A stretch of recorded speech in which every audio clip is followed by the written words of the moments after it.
Welcome to Baliyan tutorial. Dear students, यदि video आपके मतलब का है तो प्लीज़ सब्सक्राइब द चैनल। आइए टॉपिक की शुरुआत करते हैं।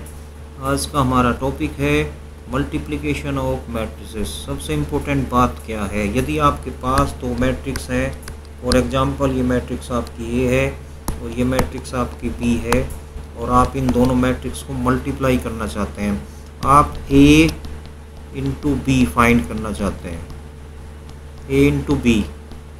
तो सबसे पहले इम्पोर्टेंट कंडीशन क्या है, आपको देखना होगा ए का ऑर्डर क्या है। जैसे यहाँ ए का ऑर्डर क्या है 3/2 और बी का ऑर्डर क्या है 2/3।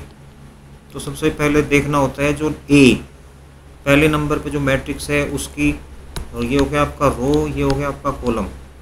जैसे ये हो गया आपका रो, ये हो गया आपका कॉलम, यानी कि जो पहले नंबर पे मैट्रिक्स है ए, उसका जो नंबर ऑफ कॉलम्स हैं दूसरे नंबर पे जो मैट्रिक्स है बी, उसके नंबर ऑफ रोज के बराबर होना चाहिए। यदि ये कंडीशन सेटिस्फाई होती है तभी आप एक रोज बी कर पाएंगे।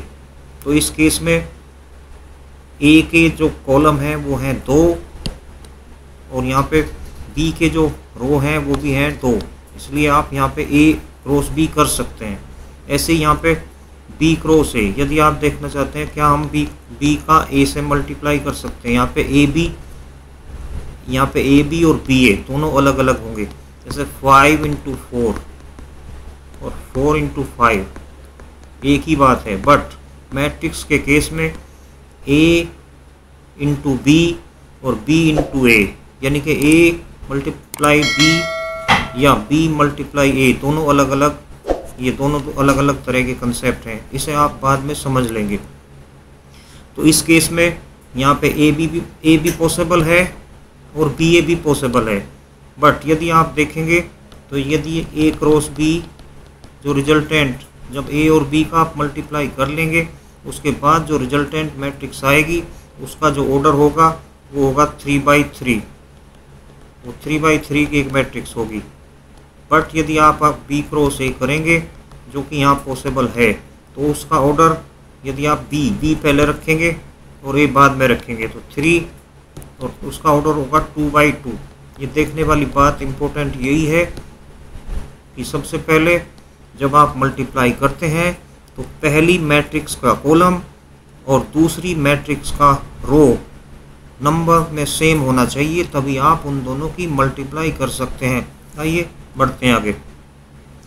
ये देखिए प्रोडक्ट इज डिफाइंड। प्रोडक्ट किन्हीं भी दो मैट्रिक्स का ए और बी, इनका आप डिफाइन कर सकते हैं, जिसमें क्या है पहले की कॉलम और दूसरे की रो ये सेम है, तो इसलिए जो रिजल्टेंट मैट्रिक्स होगी उसका जो ऑर्डर होगा वो m/k होगा। तो यहाँ पे ए बी पॉसिबल है, ठीक। यदि आप यहीं पे बी ए कहते हैं कि बी ए पॉसिबल है कि नहीं है, yes, B A is not possible. B A एक ही केस में पॉसिबल होगा जब यहाँ पे बी यानी कि के और एम ये सेम हो, जैसे 2/3 और दूसरा है 3/2, तो इस केस में ए बी कर सकते हैं और बी ए भी कर सकते हैं। पर मान लिया एक है 4/5 और एक है आपकी दूसरी 5/6, तो इस केस में आप ये ए हो गया आपका और ये बी हो गया आपका, तो इस केस में आप ए इंटू बी तो कर सकते हो पर बी इंटू ए नहीं कर सकते हो, ओके। जैसे इसका क्या ऑर्डर है, कितने रो है इसमें 1 2 3, तो इसका ऑर्डर कितना हो गया 3, और कॉलम कितने हैं 3/2। इसका ऑर्डर कितना है 1 2 3, इसका ऑर्डर कितना है 3, और कॉलम इसमें कितने हैं 2, तो इसका ऑर्डर भी कितना है 3/2। इसका ऑर्डर भी कितना है, जिसका ऑर्डर कितना है 3/2। कितने रोज हैं इसमें 1 2 3, और कॉलम कितने हैं 1 2, तो इसका ऑर्डर कितना होगा 3/2। अब इसका देखिए 1 2 3, कितने रो हैं इसमें 3, और कॉलम कितने हैं इसके भी 2, तो इसका ऑर्डर भी कितना है 3/2। इसका ऑर्डर भी कितना है 3/2। बट ये देखिए बीच में ये यहाँ पे तो 3 है, यहाँ पे 2 है, ये पॉसिबल ही नहीं है, this is not possible. Multiplication यहाँ पे ए, इसे यदि ए मानते हैं आप और इसे आप बी मानते हैं तो ये A B is not possible. B A क्या बी ए भी पॉसिबल है यहाँ पे, बी ए के चेक करने के लिए बी का मतलब 3/2, तो इसका 3/2 ये पॉसिबल, ना तो यहाँ पे ए बी होगा, ना तो यहाँ पे ए बी होगा, ना यहाँ पे बी होगा, ना यहाँ ए बी पॉसिबल है, ना यहाँ बी ए पॉसिबल है। तो ए बी मल्टीप्लिकेशन की बात तो हम बाद में करेंगे, मल्टीप्लिकेशन कैसे किया जाता है ये तो हम बाद में डिस्कस करेंगे। सबसे पहले तो हम ये देखेंगे क्या मल्टीप्लाई किया भी जा सकता है या नहीं। तो यहाँ पे इस केस में ना तो a इंटू बी किया जा सकता है, ना b इंटू ए किया जा सकता है। ऐसे ही इसका ऑर्डर क्या है 2/4 और इसका ऑर्डर क्या है 3/5। तो यदि आप इन्हें मल्टीप्लाई करना चाहते हैं तो यहाँ पे तो हो गया 4 और यहाँ पे हो गया 3, यानी कि ये क्या है 4 और 3, 4 इज नॉट इक्वल टू 3। तो इस केस में क्या हो मल्टीप्लिकेशन इज नॉट पॉसिबल, ना तो ए बी कर सकते हैं आप और बी ए के लिए भी यहाँ पे 5 है और यहाँ पे 2 है, तो ना तो यहाँ पे ए बी किया जा सकता है, ना यहाँ पे बी ए यानी कि बी इंटू ए, दोनों ही नॉट पॉसिबल, ना तो ए बी फाइंड किया जा सकता है, ना बी ए फाइंड किया जा सकता है। तो सबसे पहले इम्पोर्टेंट बात तो यही है कि क्या आप मल्टीप्लिकेशन कर भी सकते हैं नहीं कर सकते हैं। यदि आप मल्टीप्लिकेशन कर ही नहीं सकते हैं तो बात ही खत्म हुई। यदि आप मल्टीप्लिकेशन कर सकते हैं तो आइए अब देखते हैं मल्टीप्लाई आप कैसे करते हैं। ठीक है, मल्टीप्लाई करने के लिए आप देखिए ये आपका ये ए, इसका ऑर्डर क्या है 2/2 और इसका ऑर्डर भी क्या है 2/2। तो इस केस में ए बी भी पॉसिबल है, इसमें ए बी फाइंड किया जा सकता है और बी ए भी फाइंड किया जा सकता है, दोनों पॉसिबल हैं। अब कैसे फाइंड करते हैं, सिंपल सी बात है। यहाँ पे इस तरीके से जब भी आपको करना हो ना, सबसे पहले ये ऐसे बना लीजिए और इसमें मल्टीप्लाई ऐसे इसको करते चलिए और 1 का मल्टीप्लाई आप करिए 3 में और 7 का मल्टीप्लाई करिए 5 में और यहाँ पे जो एलिमेंट आएगा ना यहाँ पे रख दीजिए। तो जो नई मैट्रिक्स आएगी वो ऐसे बनेगी 1 इंटू 3 प्लस 7 इंटू 5 और ये नया एलिमेंट यहाँ पे आ जाएगा। आप कितना हो गए आपका 38, तो यहाँ पे आपका 38 आ जाएगा। ठीक है, एक नया एग्जांपल लेते हैं, उसको समझ लेते हैं। ऐसे बाकी के सभी एलिमेंट्स आ जाएंगे ये सभी। ठीक है, जैसे ये एक इस एग्जांपल को डियर स्टूडेंट इस एग्जांपल को ढंग से समझ लेते हैं। इसका ऑर्डर क्या है 2/2, इसका ऑर्डर भी क्या है 2/2। तो यहाँ पे this is A this is B. इसमें इम्पोर्टेंट है पहले कौन है और बाद में कौन है। तो 2/2 तो रिजल्टेंट मैट्रिक्स भी आएगी 2/2। ठीक, और जो अंदर एलिमेंट होंगे वो कैसे आएंगे, इसको ऐसे कर लीजिए 3/4, इसको इस तरीके से कर लीजिए। तो 3 इंटू 1 कोरस्पॉन्डिंग एलिमेंट 4 इंटू 3 12, तो ये आ गया आपका 15। इस तरीके से बाकी सब एलिमेंट भी आप मान लिया ये एलिमेंट कैसा है 43 ये देखना चाहते हैं, तो इसमें क्या करेंगे, इसको उठाएंगे इसके साथ मल्टीप्लाई करेंगे। तो 3 इंटू 5 15, 4 इंटू 7 28, तो आ गया आपका मिल के आ गया 43, ये आ गया आपका 43। ऐसा ही आप देखना चाहते हैं 5 कैसे आया, तो आप अब यहाँ पे आएंगे 2 1 और इसे लेंगे। तो 2 इंटू 1, 2 को 1 के साथ करेंगे 2 1, तो 2 हो गया। 3 इंटू 1 5, ये पूरा 5 आ गया। ऐसे ही आप देखना चाहते हैं कैसे आया, तो यहाँ 2 1 को आप इसके साथ करेंगे कोरस्पॉन्डिंग 2 इंटू 5 और 1 इंटू 7, तो आ गया आपका 17। इस तरीके से आप ये हो गया आपका ए बी। अब यदि आप देखना चाहते हैं 1 5 3 7 और इसे मल्टीप्लाई करना चाहते हैं 3 4 2 1 के साथ, तो आपका क्या आंसर आएगा डियर स्टूडेंट। यदि आप इस तरीके से मल्टीप्लाई करेंगे तो आप ऐसे देखेंगे। अब पहला एलिमेंट आएगा आपका 3 1 इंटू 3 प्लस 10, तो आपका 13 आ गया। दूसरा 1 इंटू 4 और 5 इंटू 1 ही आ गया। फिर यहाँ चलेंगे 3 3 जा 9, 7 2 जा 14, फिर यहाँ पे चलेंगे 3 4 जा 12 और 7 1 जा 7। इस तरीके से आपका रिजल्ट क्या आया, आपका रिजल्ट आया 13 9 और 23 और 19। देखने वाली बात क्या है, जब आपने ए बी किया तो कुछ और आया, जब ए बी किया तो आपका आंसर ये आया, जब आपने बी इंटू ए किया तो आपका आंसर ये आया। देखने वाली बात सबसे इम्पोर्टेंट यही है। यहाँ पे आपने क्या पढ़ा है 5 इंटू 4 इक्वल टू 20, या 4 × 5 = 20, बट मैट्रिक्स के केस में ऐसा नहीं होता है। ए बी की वैल्यू अलग आ रही है और बी ए की वैल्यू अलग आ रही है। ऑर्डर तो सेम है बट अंदर के एलिमेंट डिफरेंट है, इसलिए दोनों मैट्रिक्स अलग अलग हैं। इस केस को बहुत ध्यान से देखिए, ये बहुत इंपॉर्टेंट कंसेप्ट है। Matrix multiplication is not commutative. 5 × 4 = 4 × 5, इसे क्या बोलते हैं आप? Commutative law. बट मैट्रिक्स के केस में आपने क्या देखा? A B is not equal to B A B और बी ए दोनों क्या है? अलग अलग। ये सेम कभी कभी हो सकते हैं but in general A B और बी ए सेम नहीं होते हैं। ओके, चलते हैं एक और एग्जांपल देख लेते हैं। इसका ऑर्डर क्या है? कितनी रोज है यहाँ पे? कितनी रोज है यहाँ पे? 2। और कॉलम कितने यहाँ पे? 3। इसका ऑर्डर कितना है? 2/3। इसकी कितनी रोज है? 1 2 3। इसकी और कॉलम कितने हैं? 2। तो यहाँ पे ए बी पॉसिबल है, यस। बी ए भी पॉसिबल है, यस। क्यों? ये 3/2, इसे पहले रख लेंगे, फिर ये 2/3, तो 2 2। बट ए बी का ऑर्डर क्या होगा?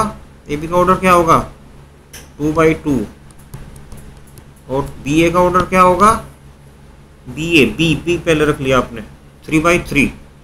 इसका ऑर्डर कितना होगा? 3/3। ठीक है, तो यहाँ पे आप ए बी कैलकुलेट करके देख सकते हैं। ए बी जब कैलकुलेट करोगे आप, ए बी कैलकुलेट करने के लिए क्या कैसे करते हैं? सिंपल, आपने क्या कर लिया, इसको ऐसे और इसको ऐसे पकड़ लिया, तो क्या हो गया? 1 6, 1 का 6 में, 2 का 5 में मल्टीप्लाई कर लिया, 3 का 4 में मल्टीप्लाई कर लिया। जो रिजल्टेंट एलिमेंट आया वो आपका पहला एलिमेंट हो गया। ऐसे ही ये दूसरा कैसे आया? 1 का आपने 3 में मल्टीप्लाई कर लिया, 2 का आपने 2 में मल्टीप्लाई कर लिया, 3 का 1 में मल्टीप्लाई कर लिया, तो ये आपका ये एलिमेंट आ गया। ऐसे ही ऐसे ही आपका ये। अब इसको लीजिए 4 5 6, 4 का मल्टीप्लाई क्या कर दिया? 6 में, 5 का कर दिया 5 में, और 6 का कर दिया 1 में, यानी कि कोरस्पॉन्डिंग एलिमेंट। इसीलिए ये जो मल्टीप्लिकेशन का कंसेप्ट है, इसमें जो कंडीशन लगाई गई है वो इसीलिए, जिससे आप ये मल्टीप्लाई कर सकें। यानी कि क्या जो कंडीशन लगाई गई थी कि ए के कॉलम और बी की रो ये सेम होने चाहिए, जिससे वो फिट बैठ सके, जैसे 1 2 3 1 2 3 ऐसे फिट बैठ सके। ओके, इस तरीके से आप मल्टीप्लाई करते हैं। ऐसे ही आप देख सकते हैं ये एलिमेंट कैसा है। 4 का मल्टीप्लाई कहाँ हो गया? 3 में, 5 का कहाँ हो गया? 2 में, 6 का कहाँ हो गया? 1 में। तो आपको ये मिल गया। ये कितने की मैट्रिक्स होगी? 2/2 की मैट्रिक्स होगी। बट यदि आप बी ए करेंगे स्टूडेंट्स, बी पहले रखेंगे और ए बाद में, तो अब बी कितना है? इसका ऑर्डर कितना है? इसका ऑर्डर कितना है? इसका ऑर्डर बताइए, कितने कॉलम है इसमें, कितने रो है? 1। इसका ऑर्डर कितना? 1/3। और इसका ऑर्डर कितना है? कितने रो है इसमें? 1 2 3। और कॉलम कितना है इसका? 1। तो इसका हो गया 3/1। यस, 1/3, ये 3/1। ये मल्टीप्लिकेशन पॉसिबल है क्या? यस, ये 3 3, तो 1/1 की एक मैट्रिक्स मिलेगी। इसका आंसर क्या होगा डियर स्टूडेंट्स? बताओ। 1 1 1। तो इसका आंसर क्या आएगा? इसका आंसर आएगा ये 3, एक 1/1 की मैट्रिक्स। बट यदि आप इसे चेक करना चाहें तो इसका आंसर क्या होगा? जैसे ये, तो इसका ऑर्डर क्या है? 1 2 3। कॉलम कितने हैं? 1। इसका ऑर्डर कितना है? 1 1/3। तो ये भी पॉसिबल है। ठीक, तो ये जो आएगा ना, इसका आंसर आएगा 3/3 की मैट्रिक्स। ये इंपॉर्टेंट बात है। 3/3 की मैट्रिक्स कैसे? जैसे ये करोगे तो इसमें, तो इसकी ये 3/3 की मैट्रिक्स जब आप लाओगे ना, ये देखो मैं आपको दिखाता हूँ क्या। जब आपको इन दोनों का मल्टीप्लाई करेंगे, जब आप इन दोनों का यहाँ मल्टीप्लाई करेंगे तो आपको जो मैट्रिक्स मिलेगी ना, ये मिलेगी 1 1 1 1 1 1 1 1 1। तो ये 3/3 की एक मैट्रिक्स मिलेगी। तो ध्यान से देख लीजिए, कंसेप्ट को समझने में ये आपको मदद करेगा। आइए बढ़ते हैं नेक्स्ट स्लाइड की ओर। मल्टीप्लिकेशन ऑफ मैट्रिक्स को यदि देखें तो आप उसी तरीके से, इसका ऑर्डर कितना है 1 2 3, 3/2, और ये कितना है 1 2, ये 2/1, तो 2 से 2 3/1 की आपको मैट्रिक्स मिल रही है यहाँ पे। एक ऐसे ए और जी, तो पहला एलिमेंट क्या हो गया ए इंटू जी, बी इंटू एच, पहला एलिमेंट आ गया। ये पहला एक एलिमेंट है, ये दूसरा एलिमेंट आ गया, ये तीसरा एलिमेंट आ गया। कितने रो है इसमें 1 2 3, कॉलम कितना है 1, तो 3/1 की आपको मैट्रिक्स मिल गई।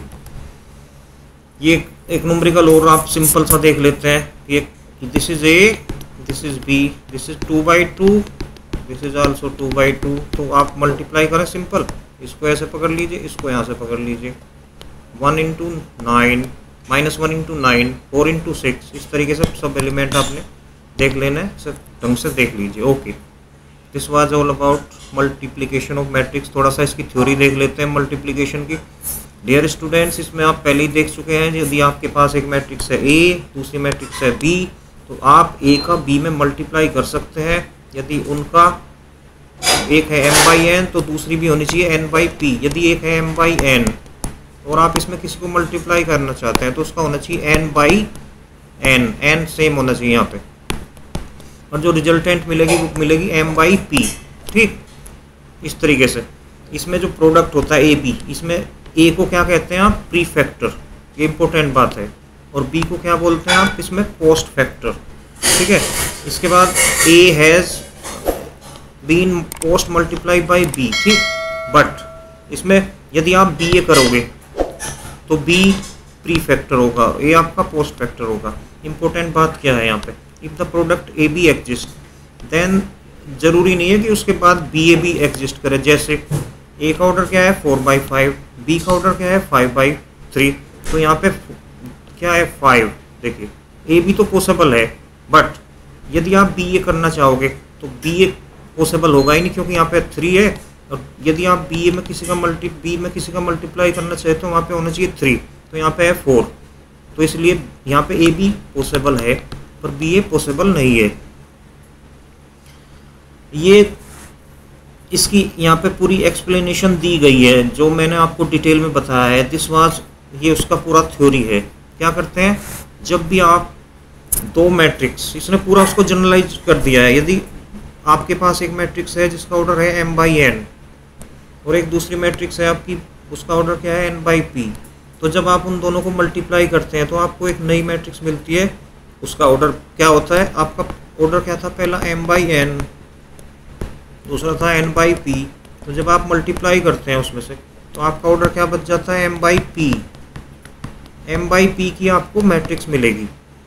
ठीक, उसके जो अंदर एलिमेंट होंगे सी आई के आपने भी देखा, सी की वैल्यू कैसे निकालते हैं आप, इस पे जो समेशन होता है, यानी कि कोरस्पॉन्डिंग एलिमेंट उनके मल्टीप्लाई होते चले जाते हैं और जुड़ते चले जाते हैं, और समेशन जैसे जे पहला 1 to n, इसमें समेशन आपका 1 to n पे आपका समेशन चला जाता है। इस तरह से आप उसके कोरस्पॉन्डिंग एलिमेंट को कैलकुलेट कर सकते हैं। ठीक है, ये आप जब क्वेश्चन को ढंग से समझ लेंगे तभी ये थ्योरी समझ में आएगी।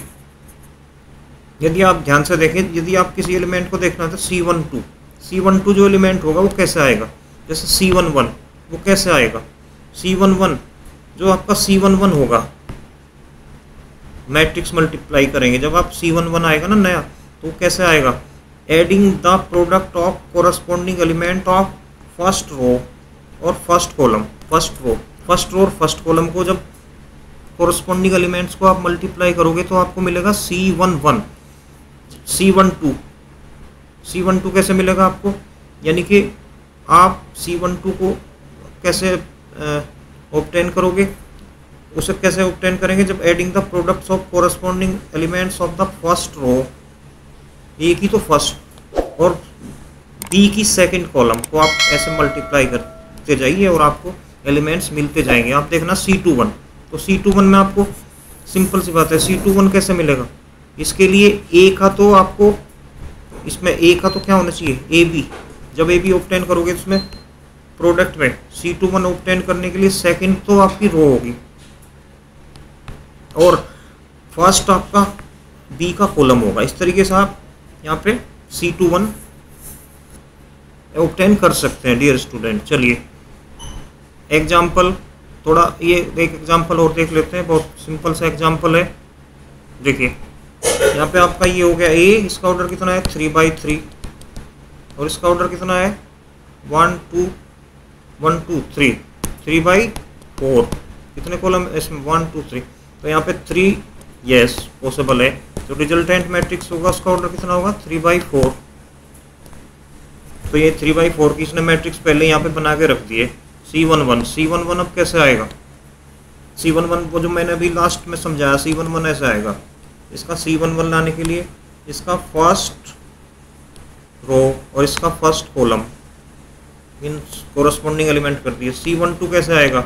इसका फर्स्ट रो और इसका सेकंड कॉलम, ये आपका C12 आएगा। C13 का कैसे मिलेगा? C13 के लिए इसकी फर्स्ट रो तो फर्स्ट ही रहेगी और इसका कॉलम थर्ड। C14 कैसे आएगा? C14 के लिए फर्स्ट रो और इसका फोर्थ कॉलम।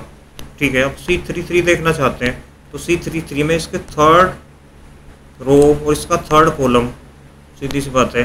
अब C32 कैसे आएगा? इसका थर्ड रो और इसका सेकंड कॉलम, कि जब आप कोरस्पॉन्डिंग एलिमेंट की मल्टीप्लाई करेंगे तो आपको एलिमेंट्स मिलेंगे। आइए देखते हैं इस तरीके से, ये पूरा डिटेल में यहाँ पे बस देखिए कैसे एलिमेंट्स आए। इसने क्या लिया, ये तो आपका क्या है C11। देखिए C11 कैसे आया? C11 के लिए आपने 1 1 आ गया आपका 1। C12 1 1 के साथ 2 कर दिया कोरस्पॉन्डिंग एलिमेंट का। तो आपको इस तरीके से नंबर्स का मल्टीप्लाई करा और आपको पूरा रिजल्ट मिल गया और एट लास्ट आपको 3/4 का एक रिजल्टेंट मैट्रिक्स मिल गया डियर स्टूडेंट्स। प्रॉपर्टीज़, यदि आप प्रॉपर्टीज़ की बात करें तो जैसे नंबर की प्रॉपर्टीज़ होती है ना, नंबर की प्रॉपर्टीज़ होती हैं, दो नंबर्स को आप मल्टीप्लाई करते हैं, ऐसे ही यहाँ पे मैट्रिक्स की प्रॉपर्टीज़ है। उसमें सबसे इम्पोर्टेंट बात क्या है, मैट्रिक्स जो मल्टीप्लिकेशन है वो कम्यूटेटिव नहीं होता। आप पहले ही देख चुके हैं, AB और BA ये इक्वल नहीं होते हैं यहाँ पे, जबकि नंबर के केस में होता है 5 × 4 = 4 × 5, बट इस केस में नहीं होगा। Okay, this is very important. Matrix multiplication is not commutative always, कभी कभी हो जाता है। ओके, यदि AB = BA - BA हो तो इसे बोलते हैं एंटी कम्यूट। A और B क्या कहलाते हैं? एंटी कम्यूट कहलाते हैं। ओके, यदि आप किसी भी मैट्रिक्स को, जैसे आप 0 × 5 करते हैं तो क्या आता है 0, ऐसे ही यहाँ पे किसी मैट्रिक्स को, यदि किसी मैट्रिक्स को नल मैट्रिक्स से मल्टीप्लाई कर दोगे तो वो मैट्रिक्स भी कन्वर्ट हो जाएगी नल मैट्रिक्स में। ओके, एक छोटा सा एग्जांपल हमने यहाँ पे लिया है डियर स्टूडेंट्स। ये एग्जांपल देखिए आप, इसमें क्या लिया है A, ये हो गया आपका, ये हो गया आपका A, ये हो गया आपका B, तो हमने AB कैलकुलेट कर लिया, सिंपल सी बात है।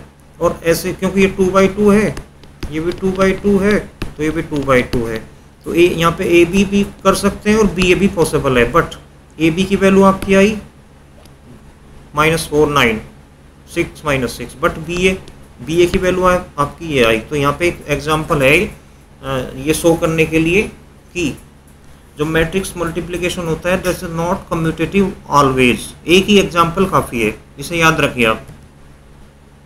ओके, चलते हैं। इसमें इम्पोर्टेंट बात एक और है, यदि यहाँ पे आप दो मैट्रिक्स का मल्टीप्लाई करेंगे AB, और कभी कभी ना तो A 0 होता ना B 0 होता, बट AB का प्रोडक्ट 0 आ जाता है, ऐसा पॉसिबल है। जैसे ये देखिए, ये एक एग्जांपल हमने यहाँ पे लिया है। यहाँ पे A की वैल्यू है नल नहीं है, B की वैल्यू भी नल नहीं है, बट जब आपने A × B किया तो A × B क्या आ गया आपका 0। सिंपल मल्टीप्लिकेशन के केस में ऐसा पॉसिबल नहीं है कि 5 × 4 = 0 हो जाए। ऐसा होने के लिए एक एलिमेंट को 0 होना जरूरी है, बट यहाँ पे AB = 0 है, A 0 नहीं है और B भी 0 नहीं है, पर फिर भी उसके बाद भी A भी 0 आ रहा है। यहाँ पे इस एग्जांपल को ध्यान से देखिए, ठीक है। इसके बाद एक दूसरा एग्जांपल लिया है ऐसे, यहाँ पे ए की वैल्यू क्या है, नल नहीं है, बी की वैल्यू भी क्या है, जीरो नहीं है, बट ए बी आपने कंप्यूट किया तो वो क्या आ गया, जीरो। तो A B equal to zero. A जरूरी नहीं जीरो हो, बी जरूरी नहीं जीरो हो, तब भी आप जीरो आ रहा है। ये एक बहुत ही इंपॉर्टेंट प्रॉपर्टी है, आने वाले हायर जब मैथमेटिक्स आप पढ़ेंगे तो ये आपको बहुत काम की प्रॉपर्टी बनने वाली है। ये दो properties, matrix multiplication is not commutative and A B equal to zero, neither A zero nor B zero, ये दोनों बहुत ही इंपॉर्टेंट प्रॉपर्टीज है। इन्हें थोड़ा ध्यान से देख लेंगे तो आने वाले टाइम में आपको ये काम आने वाली चीज़ें हैं। For more basic concept please subscribe the channel. Thank you for watching.